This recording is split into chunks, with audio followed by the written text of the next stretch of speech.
All legends have a beginning, a tale that must be told. Those who yearn for adventure must remember that your truest weapon isn't swords or sorcery, but your friends. For the greatest of tales are those that you write together. Answer the call of the Valiant and take your place among legends. Back the kick. Well, everybody, we get to interview the people who made that amazing trailer today, or at least a couple of them. Welcome to Kobold Chats. I know this is a odd one. We're not doing this live. We're doing a pre-recorded, and that's just because of timing and people going on vacation and getting to have fun while I sit here and continue working. With that, I'm super excited. We're going to interview Cox Media Group along with Jason and Conor about them making the trailer for our Kickstarter and just the process of doing so. There's some stuff that was done in this that I don't think a lot of people will expect, and we just kind of like to show people how the sauce is made. So let's jump over to the three of us. Jason, Conor, how y'all doing? Doing good. How you doing? Pretty good. It's been a busy day. I've been setting this up and waiting to see how you guys did this, because there's a big part we're going to talk about, which is part of this was sculpted in VR, and then a bunch of other stuff as well along the lines. VR is crazy. I have the headset hanging on the wall over here, but I guess we should start with just you all. Jason, how long have you been with the company? What do you actually do for CMG, and how did you get stuck doing this before you go on vacation? Oh, well, I mean, number one, like, this is the best way to kind of lead into my vacation. This is all I got to do, man. So, you know, I'm here for the long run. But no, I've been with the company for 11 years. I started as a junior motion designer and kind of worked my way up. I'm now the video production manager for the creative team. So I'm the art director. I kind of oversee look and feel and I tell like the talented guys like Conor what to do, and then I skip off into the sunset while they work late hours. So, Conor, how long have you been there, and how many times you skipped off into the sunset on you? I've been here for about 4 years, and yeah, that's about what happens. Is we get the direction from him, which is very helpful, and then we do the hard work. Yep. We do the hard work. That's hilarious. It's called seniority, man. yeah, seniority. Yeah, that's the word that we all like to use when we make mistakes and make other people do it. Be like, hey, yo, I gave it to you. It was seniority. So you guys have done a ton of work with us in the past, but nothing. I don't think you guys have ever done a trailer to this scale before for us. Everything's always been like pictures moving, not 3D animated. But what does your team do now, and how are you working with Kobold Press as a whole? Because I think this is the first time I've seen you produce something like this for us. This was a bigger project than normal. Yeah, 100%. I mean, like, look, our team tackles a huge variety of video productions, from like little 30-second spots from mom and pop shops on up to, you know, nationally recognized brand ad campaigns, and, you know, things like with Tales of the Valiant. Historically with Kobold, we focused on like slick motion graphics, you know, 2D that really features the artwork with some fun voiceover kind of thrown in here and there. So, which is always our voice talent loves it when Kobold Press comes in, because they know they get to kind of sink their teeth into something a little bit more substantial. Not reading car text and motors and radios and podiatrist. Yeah, it gets a little old sometimes. I mean, my mom worked in radio for, God, I can't remember, radio and TV. That's how I got into it. And I just remember sitting in the room and the person reading the ads and going, oh, one more ad, like constantly. Yeah. And so this was a pretty different project than usual for you. So not only just in what CMG normally does, but just with us in general. And you guys brought a very different game to us for doing the trailer this time. And I knew Dot wanted to do something special. And I talked with her in the background. All of a sudden, we have an animated cinematic of miniatures and moving tables that people want to buy. And what you created, why, what was the reason behind that? Like, why did you go from what we normally do Why did you and Kobold Press decide we need to go all out and make something that feels like a miniature game, like that feels like things on the board with everyone being able to play? How did that happen? Well, okay, so it's a fun story. I was on another vacation in March with my family up in the mountains in Colorado, and a Kobold Press meeting popped up on my calendar. I was like, oh, I'm out, and then I kind of dug into what was being asked. I'm like, all right, I'll be there. Don't worry about it. I know I'm on vacation, but I'll be there because when we popped in there, Dot said we really like the Game of Thrones intro, and I was like, I'm all ears. Yep. I mean, that's kind of a gold standard for television intros with the clockwork, miniature work, and everything they did for that intro. So that, and Tales of the Valiant is this massive project for Kobold. I mean, it's coming at a very opportune time. So to speak, with kind of one D&D or whatever on the horizon. Something had to happen, right? I mean, we had to. Yeah. After I saw the new Druid stat blocks, man, I was like, I can't do this. We had to pull a trigger somehow when we did. So you were on vacation and took a call, and then immediately after hearing it went, Connor, I'm passing the buck to you. Is that how that went? So almost. I went ahead and threw together a really very basic sort of animatic. It shares very little in common with the end product, but it's just kind of a quick test animation to kind of show where our heads were at. And everybody really liked that. And I was on vacation. My wife was like, "Are you really working on this?" I'm like, "It's Kobold Press. Shut up." So, man. Yeah. So it was after that. It was kind of we went back and forth on scripting a lot. And then we kind of buckled down and got to work. And something that's kind of interesting about this project is it was actually produced on a really, really short timeline. Yeah. Comparatively, we had like 5 or 6 weeks to kick it from the first previs all the way to the final product.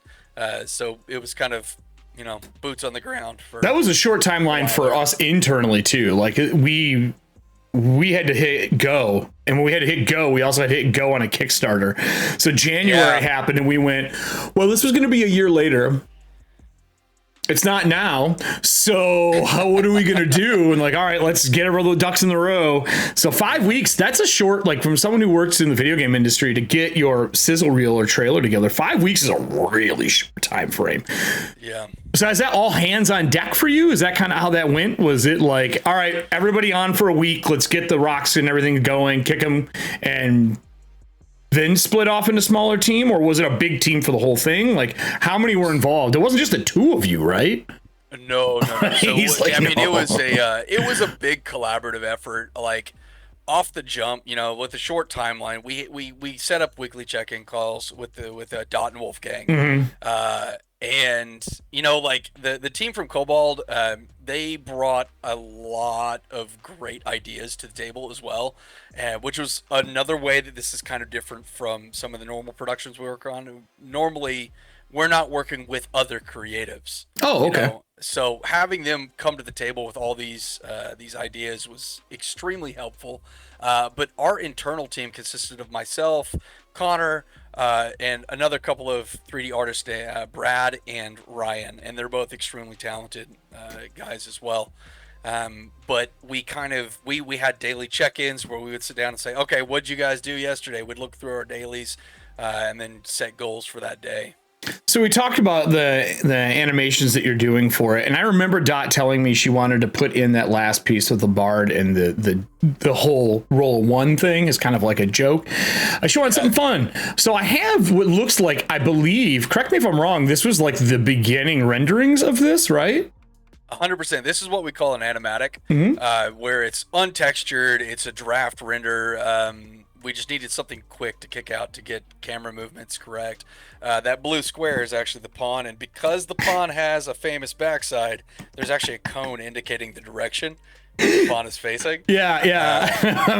I was it was my next question, was like, is that a butt cone? What is that cone for?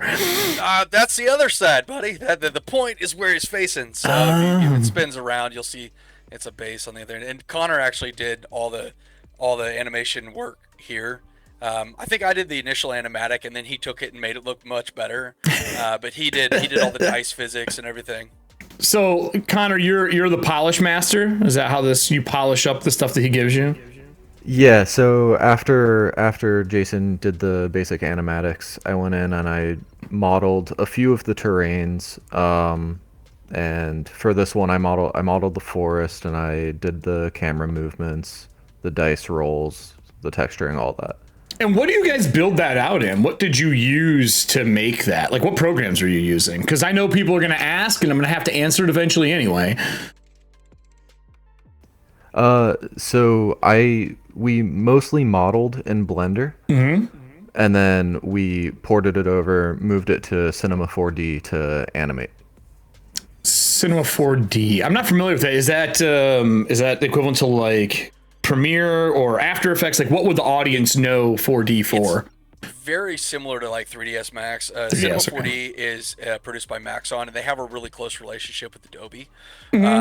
So we did, like Connor said, we did all the animations in Cinema 4D, and textured and rendered out of Redshift, which is another kind of a plugin. So yep, I know what that is. Yeah, very familiar. Everything's plugins in this game. I worked pipeline. I worked a lot in ZBrush for a long time. Lots of ZBrush sculpting.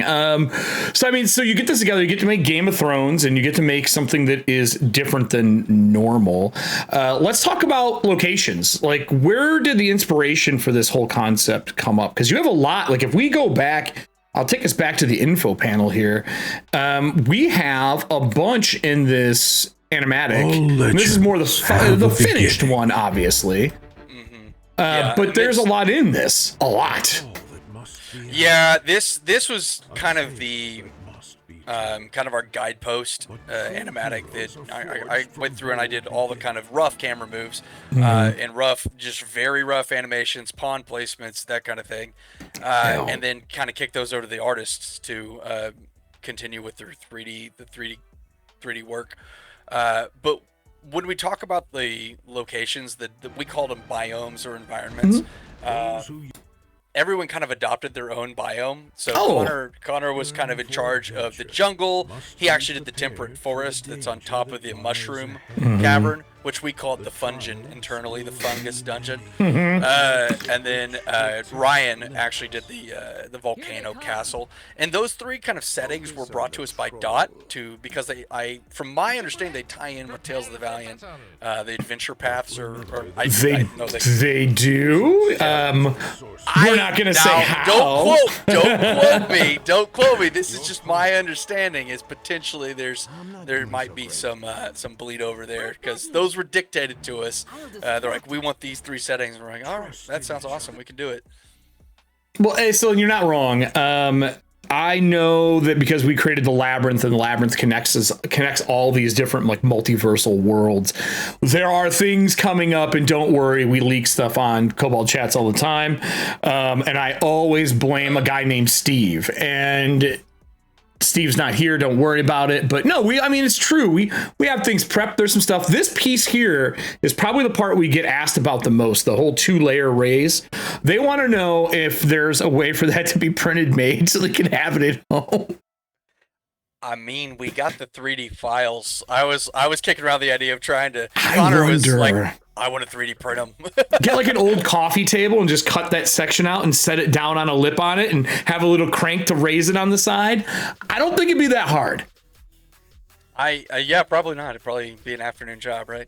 Well, more than 3D printing would be more than an afternoon. Yeah. But this is a really cool set piece. Where did the concept of that come from? Like, how did you come up with, we want to be able to show both? What goes into the inspiration for this set piece? Because this is probably the one that gets talked about the most online and with people we've talked to. So, yeah, this is one that had a lot of evolution to it. We knew we were going to be doing a subterranean set piece. And initially we're like, well, how do we show that off? And we had mood boards set up where we just went out and we collected a bunch of art from the internet that we found to be interesting. And Brad was in charge of the Fungin, the mushroom cavern, and he found this piece of art that had layers to it. where we had the surface layer, we had a subterranean layer. We're like, that is super cool.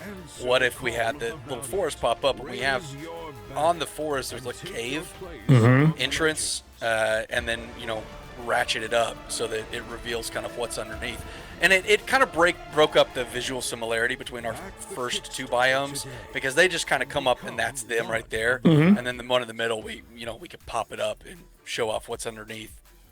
Was it really fun for you all to be able to make your version of like a Game of Thrones for TOV? Was that something like at the end of the day you're all like, I can't believe we got to make Game of Thrones?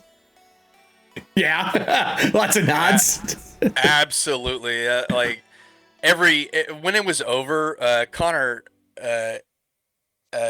tell him what you told me when it was all over with. So I told him, well, so first of all, I spent probably from 9 a.m. to 3 a.m. most days working on this, just because I was having a blast doing it, because it was my first like big 3D project. Yeah. And afterwards, I messaged him. I was like, man, I'm burnt out, first of all, but I'm desperate for more 3D projects. Like I already miss it. Is there not a lot of 3D in your life? Is it mostly 2D? I do a lot of 3D for hobbies. Like, so I model a lot of miniatures and I print them and paint them. But as far as work, no, I don't get to do much 3D, so this was a treat. That's awesome. Yeah, generally, sometimes that 3D bill is a little hard for people to swallow, just because it takes time, it takes a lot of effort, and generally, unless you're doing something very cinematic like this, where you want to make an impact and kind of tell a story, it's generally people saying, we'll just do something 2D. I've always said, and I stand by it, that 3D is 2D plus, and so is the price. So like it takes more time. It's between making your wireframes, making your animations, then making your textures, then applying them, and then making 1,000 corrections because you did something wrong. And then not even including the research time frame. Research is such a big part of making set pieces like this. I don't think that the people watching it or even the client sometimes understands that. I know this question is not something we talked about, but is working with Kobold Press and having a creative make that process a little easier for you all, since they understand what you're doing when you're making something like Game of Thrones or something visual? Absolutely. I mean, not only that, but just having subject matter that we're passionate about makes everything flow much easier. And yeah, having these weekly check-ins where we got to sit down with Wolfgang and Dot, and just bounce ideas off them, like here's what we worked on last week, what do you guys think? And then they're able to offer their input, and it made it so that in the end there was no big surprises, and we had buy-in the whole way in. That's awesome. So I have another set of images, which we haven't looked through yet here. Let me grab that. You have put together tons of set pieces for this. There's so many. So obviously the book is based somewhat around the collector's edition. Which came first, our collector's edition or your 3D model? So I made the basic book first. And then we got the images of the cover for the collector's edition. So I went back and I sculpted the dragon face on top of the book. Because I gotta be honest, leather straps on a book are always awesome. They're something that everybody always wants. And then this is that camera lens style that we see everything raised out of in the middle of the table. What was the decision to go with the shape that it is and to have it raised out of the table? What was it something from Game of Thrones or something you all found somewhere else? This was kind of something that, and we went through a bunch of different iterations. Connor and I sat down and I was like, I want to do a Magic game board.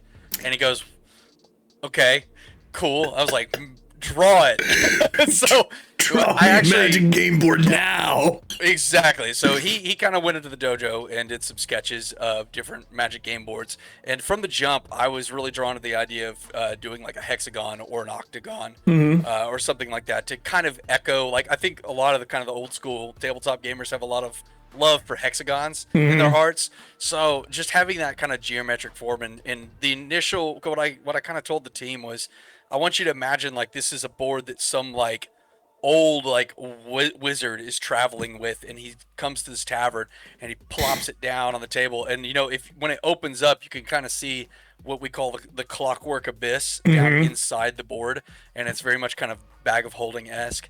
And the aperture was just because it looked super cool, and Connor went through a lot of trouble to figure out how to like automate the aperture opening. So you go and you find 3D models of camera lenses and you steal that and then you rebuild it into a 3D model. Don't ask me how I know that.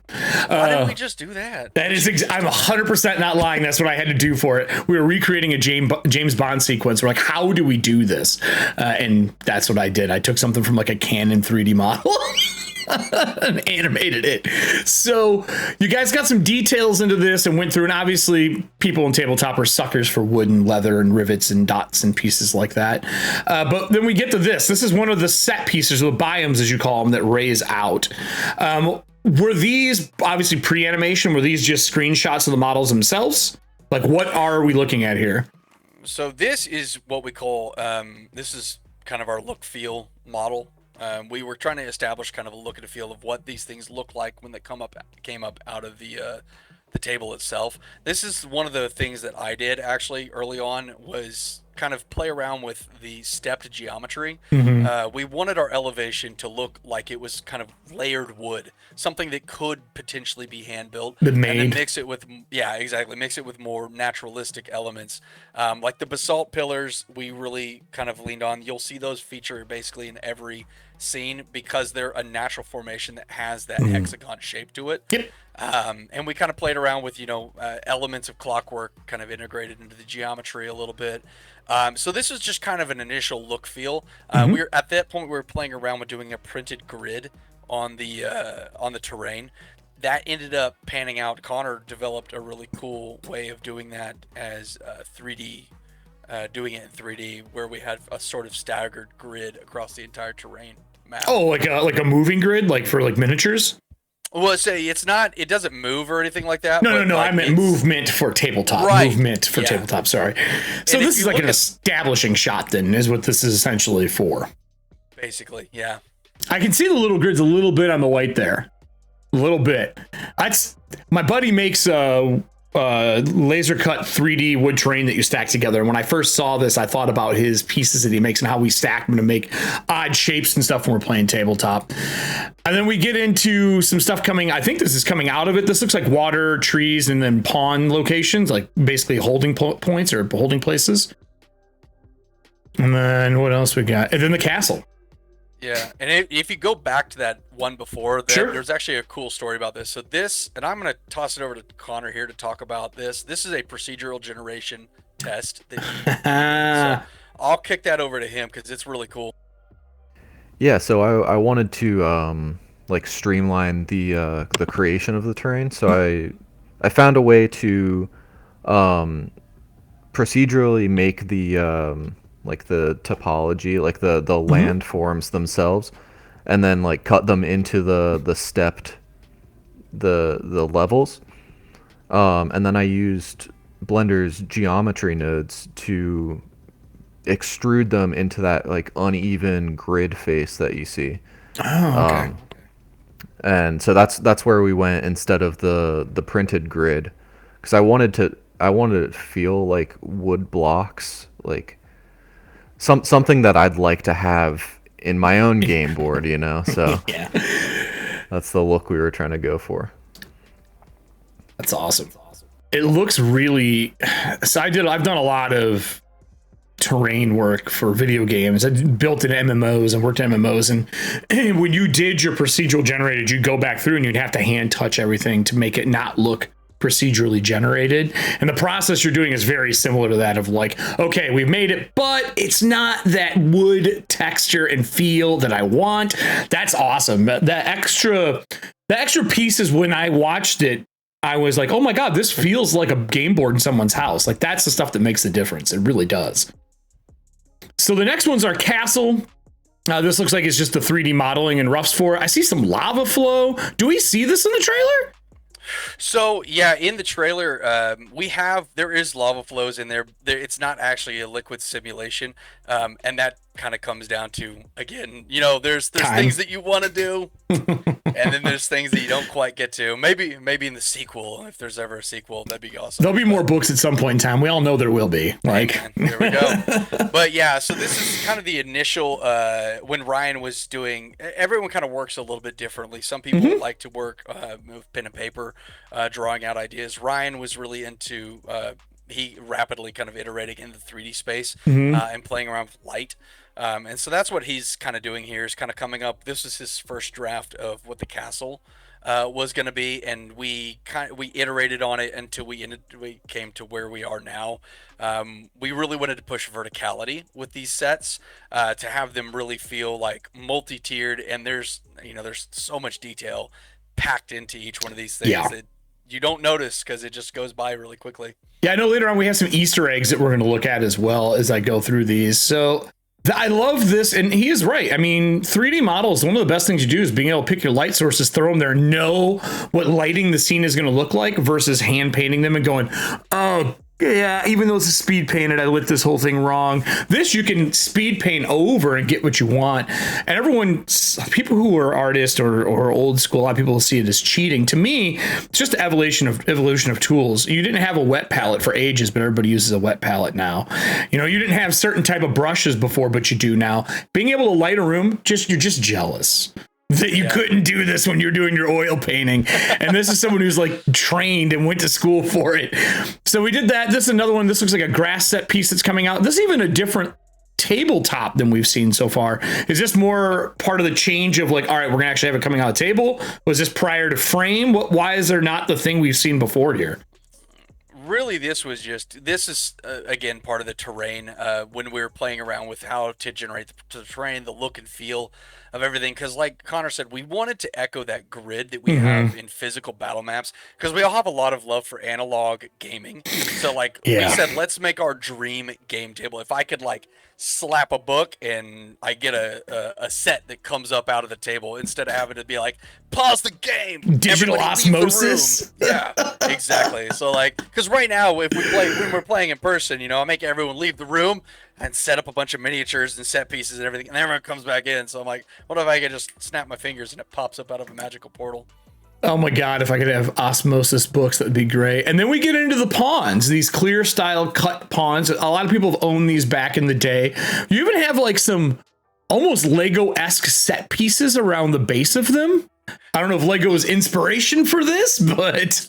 So I can speak to this a little bit, because this was our initial idea for the pawns to really kind of ground them in the scene, is to put them in these kind of acrylic spaces. Holders.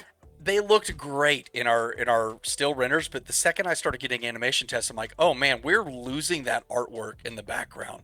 So that's why we ended up going with the more traditional kind of white background, so that the art would stand out better. And actually, these bases, a version of these bases actually are in the final product. Oh, are they? There's a separate base for each environment, so you can kind of see, like on this one on the left, that's kind of the first version of the jungle, and then we have the first version of the mushroom dungeon there. So we wanted to just add some little base pieces that fit in with each of the environments. You're speaking to the wargamer in me. I have magnetite bases for my groups so that I can swap out the bases depending on the terrain we're in. Yeah, it's extra. I know. Yeah. I'm so jealous of that. That sounds awesome. It's way easier than you think it is, but it's just a lot of, as you know, it's all preparation to finally do it. Half the work is prep. It's not the actual work. I like these clear ones a lot. I have a bunch of those downstairs. And then we get into some of the buildings, obviously some scale and size reference here. This reminds me of something I'd have built as a kid for Army Men. Has that kind of like little army soldier, and it has the glued on bricks. 100%. I mean, but you have it in an outdoor shot too, which is awesome. Like, hey, you could have done this outside. You're just making people jealous of not having the table. I mean, I'm saying, like, and this is one of Connor's early ziggurat renders. Yep. And the kind of guiding piece when we're moving through is like, we wanted everything to feel like you could have made it by hand. Like, we want you to be able to visualize, oh, I can take those bricks and stick it on there. Green foam or a white brick. Yep, absolutely. And then this is a totally different version from anything else that we had seen. Okay, so this is really interesting. This is one of the this was the first project that we actually used generative AI in our visualization process. We used both. This is Adobe Firefly. Sure. We're in the beta for Adobe Firefly. Yeah, it's crazy. And then Connor used Midjourney for some stuff. And, you know, AI is a really sticky kind of topic right now, especially in the art world. Yep.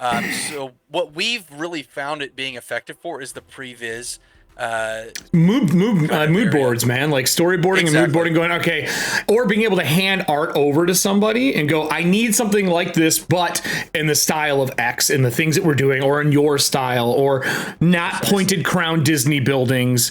This isn't David the Gnome, like that kind of stuff. I agree, though. There is some fun stuff you can use. And for Firefly is wild. It also takes away some of the stolen art part too, which was cool. Right. This is a fun little set piece, though. So this looks like something out of Pixar. Yeah. This was something that it got kicked out. I think this was like day 2 of the beta that we jumped in. So, yeah, that's pretty fun. And then we start getting into some more like rapid prototyping and that Midjourney 4 frame of like, okay, how do we make this look? I see some different shapes here. These almost look like Catan pieces for those who play Catan. Yeah, probably like one of the descriptions. yeah, and this is Midjourney here, so this is all about generating ideas at this point. Yeah, because you could rapid out ideas and then take it to the board and draw it in the style that you need for these. I love this one, by the way.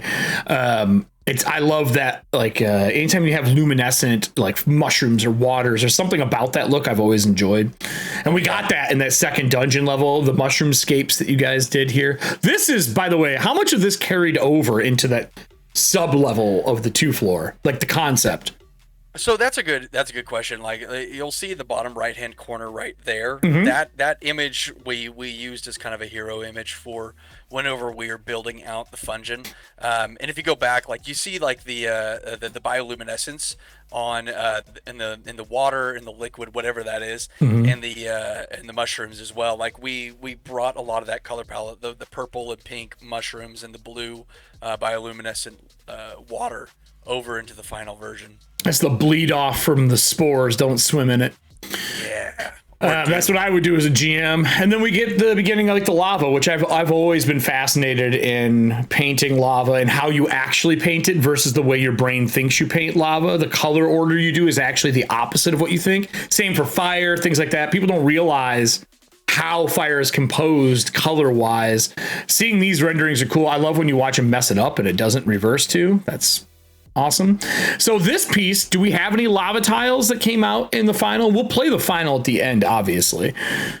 Yeah, in the final kind of volcano castle, there is a kind of a lava rivulets running. You know, there's a lava stream that's in there. It's really just kind of a glow set in the background, though. We wanted to do initially like cracked earth with like light coming up through it and everything, but again, it's just on this kind of timeline, there's things that you kind of have to sacrifice at the cutting room floor. Just the render time to make sure the light works too is it adds so much when you start doing any form of reflective scale and all that kind of stuff. Exactly.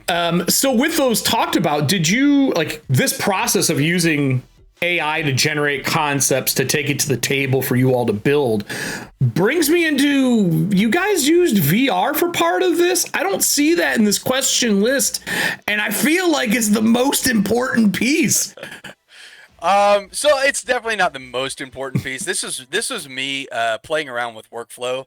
I had an Oculus Quest hanging around here in the office, and there's a program on the Oculus Quest called Gravity Sketch. Yeah, it's a free program. It's awesome. If anybody's got a VR headset, try it out. It's great. You'll think you're a real artist real fast. Oh, exactly. Once we kind of had a rough idea of what we wanted to do, to help my brain wrap around kind of the staging, I would hop into Gravity Sketch, and I just grabbed a bunch of stock elements just to use as set piecing, and loaded those into Launch. I think it's called Launchpad. But then you're in this VR space, you're in this big room, and you have this panel here. It has trees, and it's got, weapons, and it's got a little pyramid and everything. I can just grab those and place those on my stage, and then kick out an export to be like, here, like rapidly iterate upon an actual 3D design. And it really helped on the planning stages, and we hope to kind of explore its uses even further down the road. Yeah, I worked in AR for a long time when we used to use that exact thing for rapid prototyping placement. It's a crazy tool that's very underrated. Yeah, and it makes you feel like Tony Stark. Well, yeah, you do feel like Tony Stark too, which is always great. But you're living in a space that you normally aren't in. It's not real, but it allows you to get size and scale and blow things up and make sure you're building things in a way that would work. Like, I remember the first time I did it, I put the door in, and I was like, that doorknob is at my shin. What am I doing with my life? Those things are huge, and VR is a really cool concept for sketching stuff out. I would love if you could bring all your own pieces in easily and start building. There are ways to do it, but on that program. Well, so I actually did find, like, with Gravity Sketch, if you use their Launchpad, you can save objects, dump it into Launchpad, and you can grab them. There's a limited ability of what you can do in there, but for kind of setting the stage, it feels very much like you're setting an actual tabletop game up, because you're like, this tree goes here and this one goes here. So I just watched Adam Savage do his first, like, a guy builds terrain and makes sculpts and sells them for tabletop, and he got to sit and build this huge Hobbit style landscape out. And the next day I saw the video from you guys come through. I was like, oh man. And he's like, oh, they use VR. I was like, they did the same thing Adam Savage got to go do. That's awesome. So is there any other video pieces before we get into, I said the VR is the most important, but it's not. We have to talk about the fact that you guys got to play tabletop games. But is there anything else in this process or video wise that we missed or we didn't point out that either one of you would like me to bring back up on screen? Is there anything from the trailer or one of the videos? I think we sent over some kind of, like, little details that you might have missed in the video kind of thing. We went through some of those that, like, this one moving of the castle I thought was awesome. And then the Bard animatic we've seen. I think those are all the ones I currently have. There's another one I will look. But I didn't see anything other than those images. Is there one you're thinking of? Yeah, so there's a few different things. There's a coin. There's some images of skeletons, and we have a carving in the table kind of thing. Well, here, let me. Yeah. Oh, the coins and stuff. Yeah. Okay. So these, I was looking for video. You meant the drawings. So what is? Did we tell you we needed coin art? What is this? No, this is Ryan going off the reservation and just like going completely wild. And is Ryan your Steve? Yeah, Ryan's my Steve. Like, he's very extra in a great way. We were talking about, like, some elements to put on the table, on the picnic table, or not picnic table. It's tavern table. Depends if it's real or fake. I mean, yeah. So we had coins kind of scattered around on the table itself, and he went and put a Kobold Press logo on all of the coins. It's something that you'll miss 100%. You'll miss it, but it's there. So I'm like leaning in. It sure is. It's the little kobold. Okay. Well, Wolfgang, when you're watching this later, so there's guys who make coins for tabletop. I expect to see TOV minted kobold coins. I would like those, please. Challenge coins, maybe. I will clip that 100%. Send it to him. So, Lego dioramas. Someone a Lego fan here?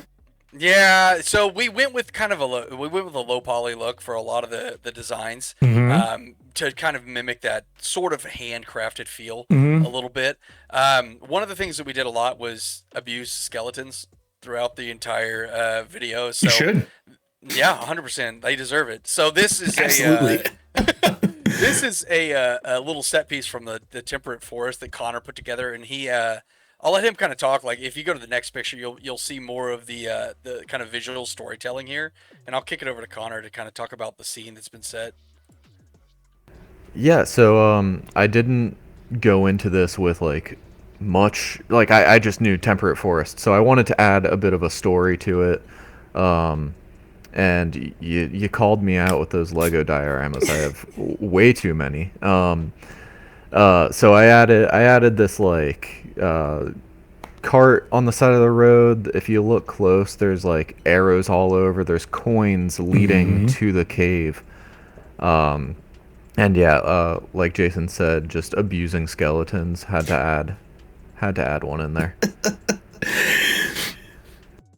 Skeletons are the throwaway undead monster that you get to use all the time, because they're not zombies. They don't ruin your game by giving somebody, the plague and turning them into a zombie, but they still hit hard and they do everything a human does, but you're not killing a human. Yeah, you gotta abuse skeletons for them. You just have to do it. I see the Lego inspiration, and the reason I said that is a friend of mine works for Lego, and I remember being in college with him, and everything he drew, you could tell the inspiration of Lego. Like, there's just something about the perfection of simplicity that you can see in it. And I was like, oh, especially in the other photo. In this photo, 100%, the wagon wheel right there, baby. Yep. The thing that you would never want to roll on. Oregon Trail would have failed way earlier if that was the wagon wheel that we had to use. Well, in the Lego like set pieces too, like they're able to tell like a lot of story through like a lot of minimalistic representation, which is something that we're pursuing. Yeah, especially in animation. His job is doing the frame animations for the Batman animated. That's what he just recently did, and he does all the keyframes. It's his job, but he worked for them for a long time, and it's crazy. I was like, I can't believe how much expression you get out of a cylinder head. Yeah. It's mind-blowing to me. But things like this are such a clean way to get it done. Nothing gets lost in details. You can kind of showcase everything. Bravo, Connor. I would have done the same thing, my friend. 100%. Appreciate it. So after this, we have some carvings on the table. So this is the children who could not resist carving the table or putting their name in wet cement. 100%. Yeah, I had to. It's like Dwarven runes. It says Connor was here. I couldn't resist. I knew it. I had an idea that it was somebody's name or something in it. I was like, it has to be the company or something. And I love you hiding in Dwarven runes. And oh, by the way, in case you didn't hear, we have Draconic as a language now, like an actual language. Okay. Cleon, but Draconic. I wonder if we have the runes coming for that, and we can give it to you to put on the next table.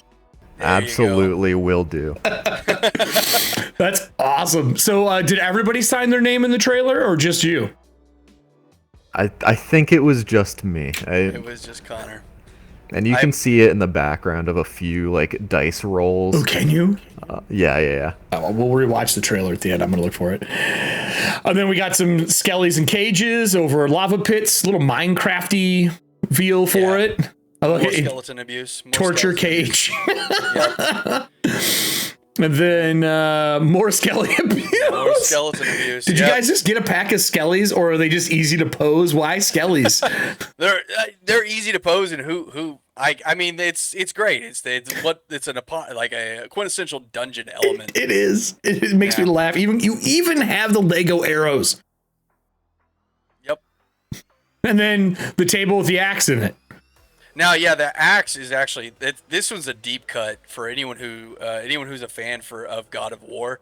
That axe is it's loosely based on the Leviathan axe from God of War. It's got the same sort of like Pulaski handle with the same sort of kind of head. So I grew up with a table that ended like this on the foot there, where they came out like that. Let me tell you as a child how many times I bumped my head on that stupid thing. Now, Connor actually did the table, which is why he carved his name in it. So. I did. Now, Connor actually did the table, which is why he carved his name in it. Oh, I thought you were just like, I did this whole thing because Jason told me to. That's awesome. I didn't know that that's what the axe was from. Have you put sneak peek things like that or Easter eggs in all the work that you all do? I know as an artist, I always do. Anything that we're like emotionally invested in will generally end up with a little signature. Like I've done stuff where there's binary code going across the screen and I'll write in binary like Jason's awesome or something like that. So Jason's awesome, the go-to binary code. 100%. So let's get into the meat of it now. Y'all play games, right? You play tabletop games? Is that? I heard you say you print miniatures, Connor. I heard Jason talk about wanting this as a table a lot. What do you all play? Like, what type of campaigns do you play? Are you 3.5, 5e? Are you playing off the wall homebrew stuff? What is it you all do right now for your tabletop games? It's okay to not say Kobold Press. We won't be mad. Well, I mean, like right now, I'm a huge TTRPG fan. I'm in 3 5e games right now. Wow. I'm DMing one of them for my wife's family because they were interested in it. I just wrapped up a Monster of the Week game. Great system. Great system. And you know, I've played a fair bit of the first edition of Pathfinder in the past too, just enough that I'm constantly getting rules mixed up here and there.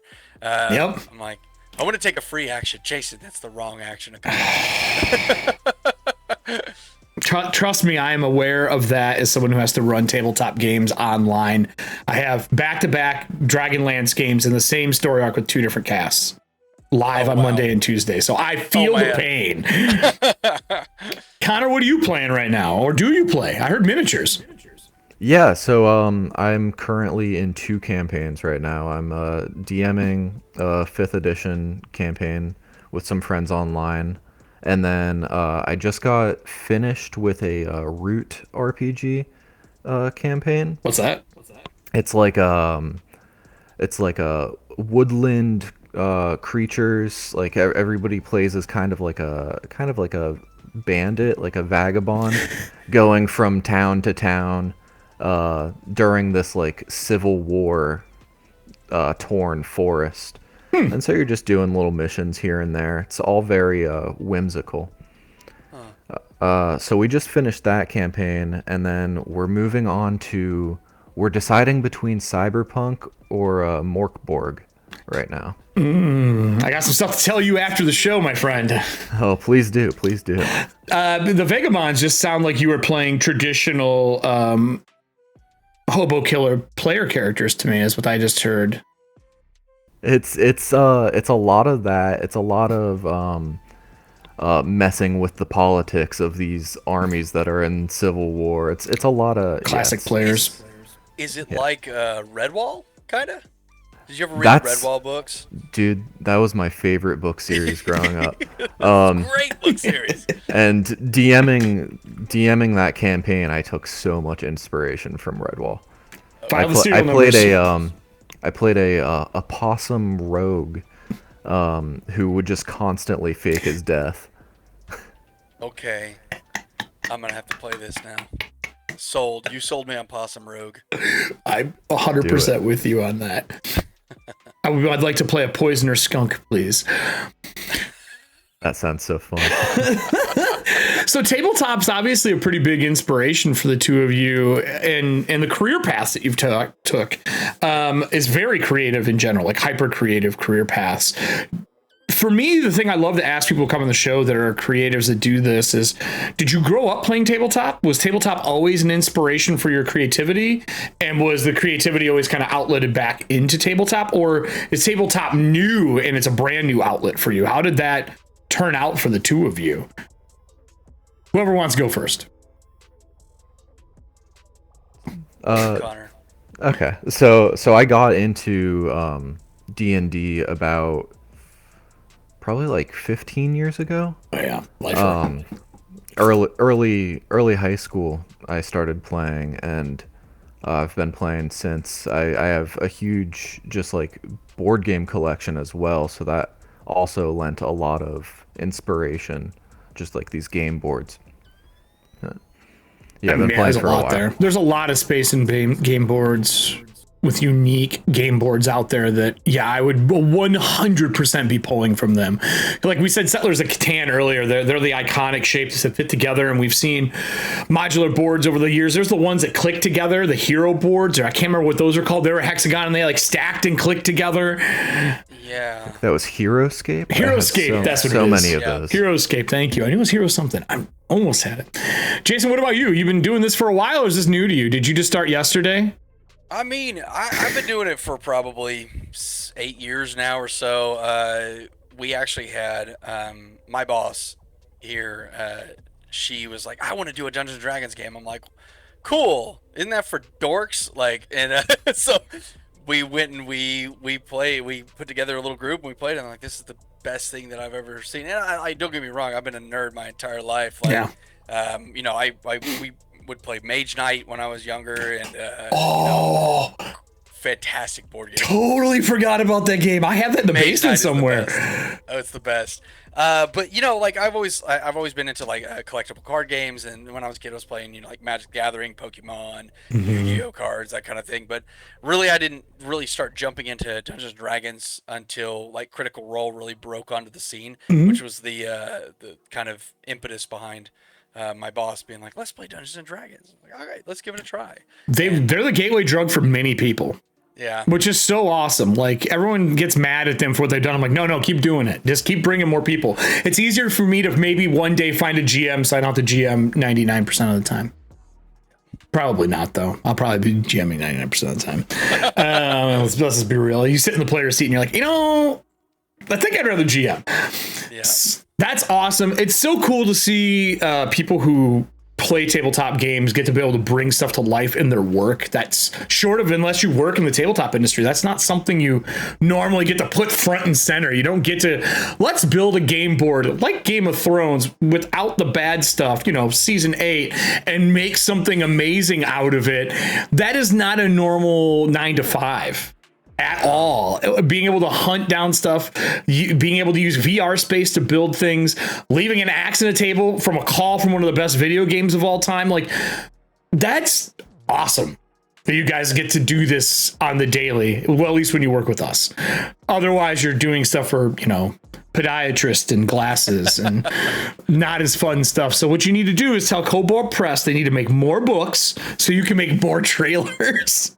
100%. Yeah, like I would be happy if this is my everyday. It was a really cool experience. That's awesome. 5 weeks, you put together our best trailer we've had to date so far. You and your team have kind of knocked it out of the park for what we're doing. I'm super excited to see when we do stuff in the future, because I know we've been working with you for a while as a group, and I'm sure we're going to be working with you for a while more. The real question, though, is when am I running a game for you two? When am I running a one-shot? Bro, name it. I'm there. ASAP.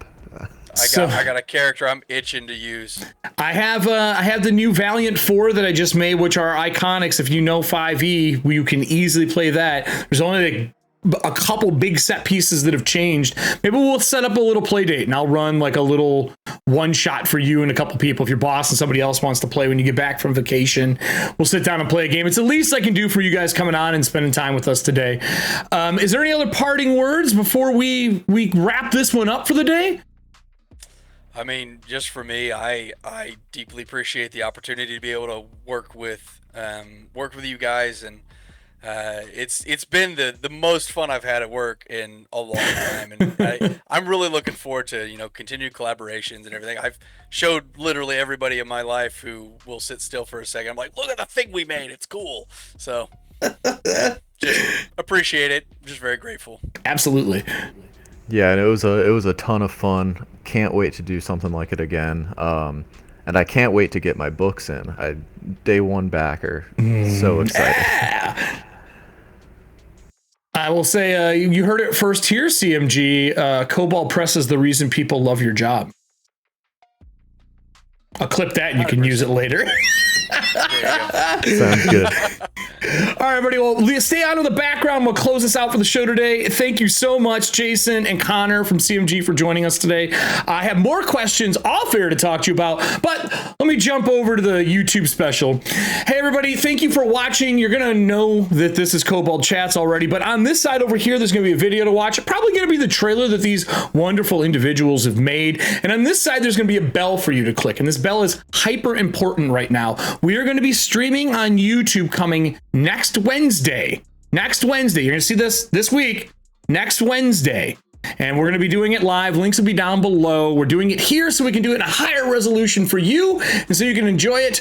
But until then, everybody, be bold, be brave, be valiant. Have a great one, everybody. All legends have a beginning, a tale that must be told. Those who yearn for adventure must remember that your truest weapon isn't swords or sorcery, but your friends. For the greatest of tales are those that you write together. Answer the call.